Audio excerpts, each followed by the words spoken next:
Vatican City, 1 November 2013. Saintliness is a vocation for all. The solemnity of All Saints, which we celebrate today, reminds us that the end of our earthly existence is not death, but instead paradise, said the Holy Father, who appeared at the window of his study at midday today to pray the Angelus with the faithful gathered in St. Peter's Square. The saints are not supermen, nor were they born perfect. They are like us, like each of us.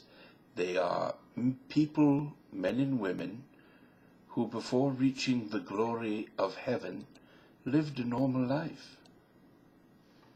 With joy and with pain, weariness and hope.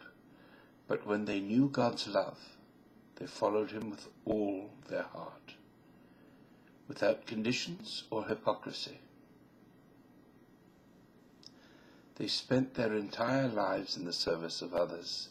They endured suffering and adversity without hate and responding to evil with good, spreading joy and peace. The saints never hated. Understand this.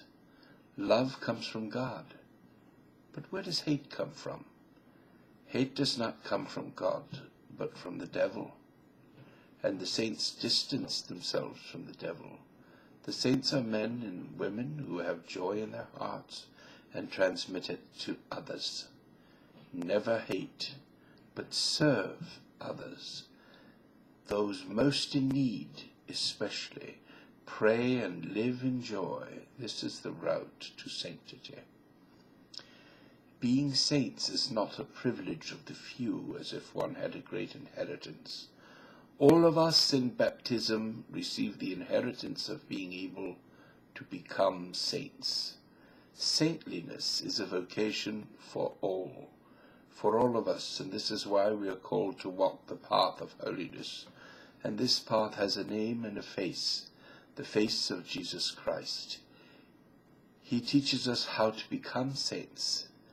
In the Holy Gospel, he shows us the path, that of the Beatitudes. The kingdom of heaven indeed is for them who do not base their security in material things, but rather in the love of God. For them with a simple and humble heart, who do not presume to be right and do not judge others. For them who know how to suffer alongside them who suffer, and to rejoice with them who rejoice, who are not violent, but instead merciful, and who seek to be architects of reconciliation and of peace. In this feast, the Holy Father concluded, the saints say to us, trust in the Lord, because the Lord never disappoints.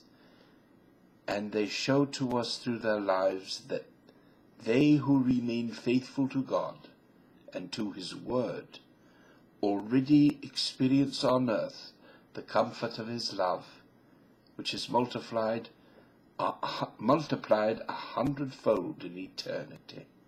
This is what we hope and ask of the Lord for our deceased brothers and sisters. The Church has, in her wisdom, placed in succession the feast of all saints and the commemoration of all the faithful departed. To our prayer and praise of God and veneration of the blessed spirits, we unite our prayer for the souls of them who went before us in passing from this world to eternal life.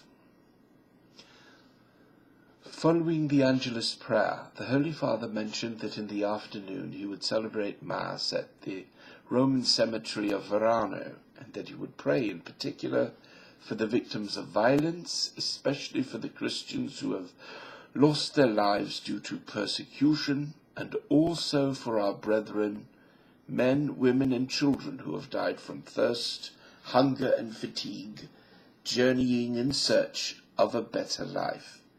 In these days, we have seen in the newspapers that cruel image of the desert, let us all pray in silence for these brethren of ours.